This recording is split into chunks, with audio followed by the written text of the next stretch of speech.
네, 안녕하세요. 재테크바이블 최한입니다. 25년 12월인데요. 이제 이맘쯤 되면은 바로 내년에 대한 예측들이 여러 군데에서 나오기 시작합니다. 근데 제가 좋아하는 보고서 중에 하나가 부자 보고서예요. 부자 보고서.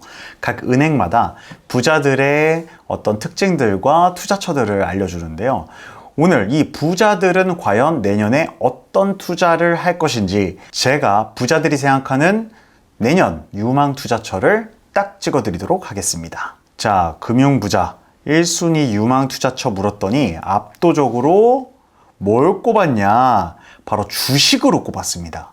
여러분, 이번에도 주식으로 당연히 수익 많이 얻으신 분들 많지만 참 신기하게도 23년, 24년에는요 유망 투자처가 주식이 아니었어요. 부동산이었습니다.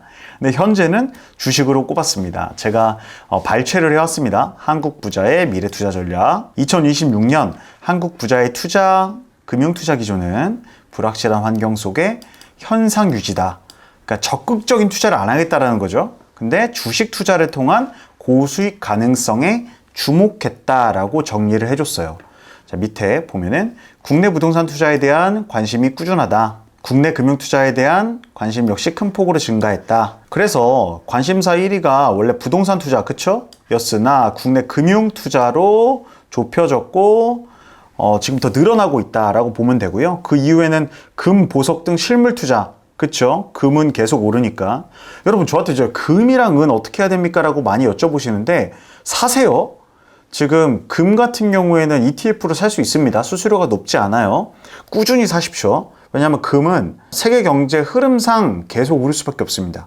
실물 투자, 그리고 국내외 경제 동향 정보 수집, 세무 상담, 줄을 이었다. 그래서 자산관리 관심사 탑 7에 보면요.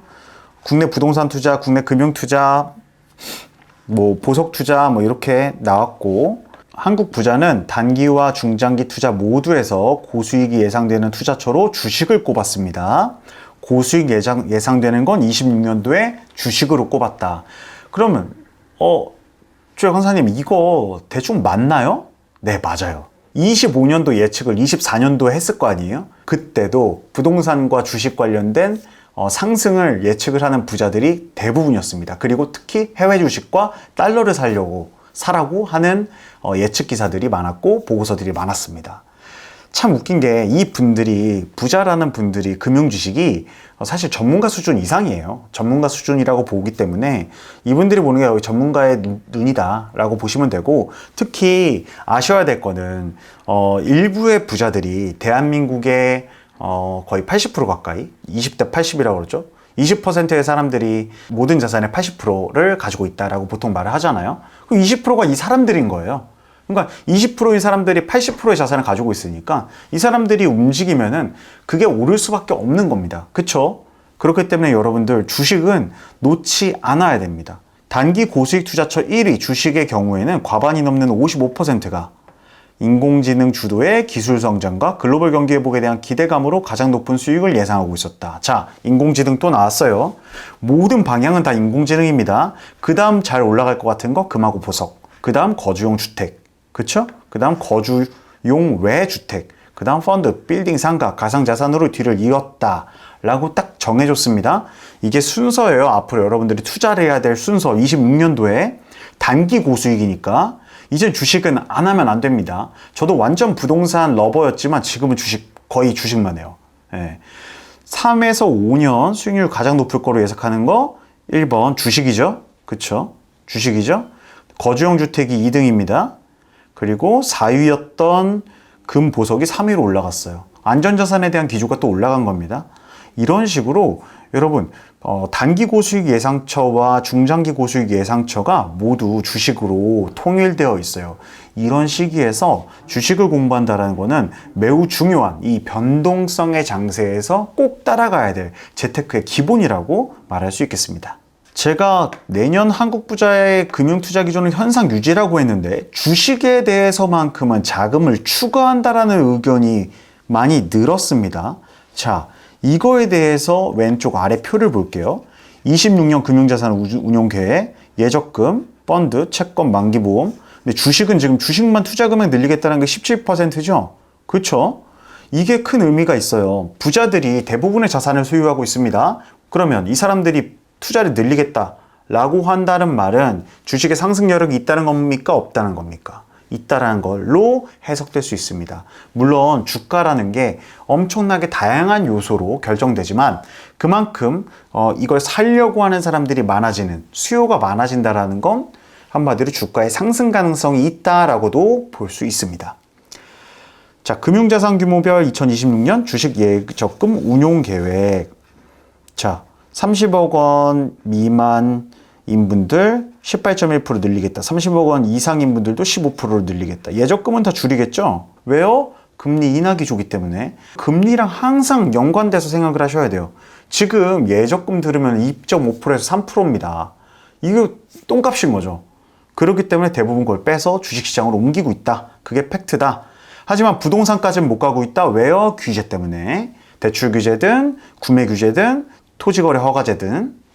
한국 부자의 투자 행태, 지난 1년간 유지된 국내외 증시 강세 속에서 주식 투자가 확대됐습니다.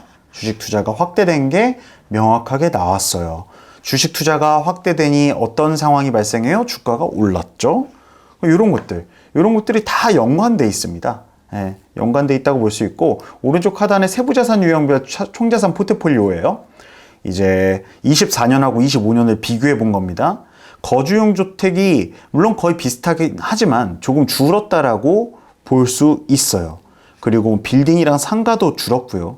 실제로 그래서 요즘 빌딩이랑 상가 찾는 분들 많이 없죠? 땅 찾는 분도 많이 없으시고. 왜일까요? 건설 시장이 좋아요? 안 좋죠. 건축비, 인건비 다 올라갔죠. 그쵸? 이런 모든 것들이 복합된다라는 이야기입니다.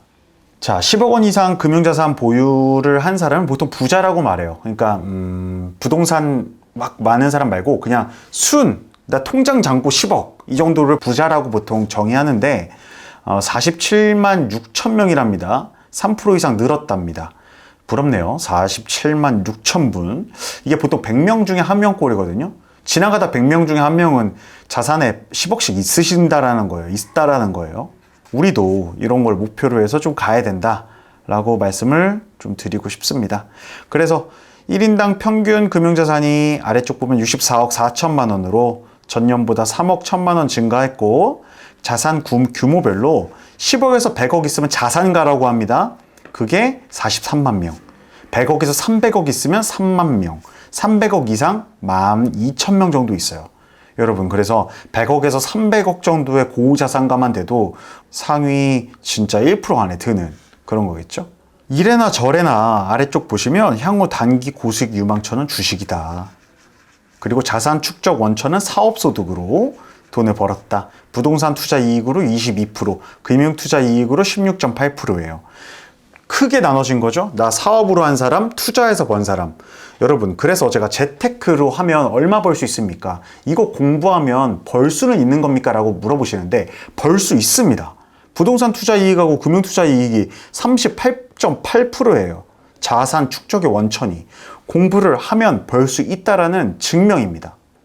자, 부자들은 어떤 투자를 하고 있나? 제가 한번 좀 지켜볼게요. 자, 그래서 부동산 투자와 금융 투자를 꾸준하게 한다면 나의 재테크 분명히 늘어나고 부를 축적할 수 있다라는 말입니다. 26년에는요, 돈이 있는 사람들도 모두 다 주식시장을 바라보고 있습니다. 여러분, 지금 당장 주식책부터 사십시오. 재테크 바이블 최환이었습니다. 감사합니다.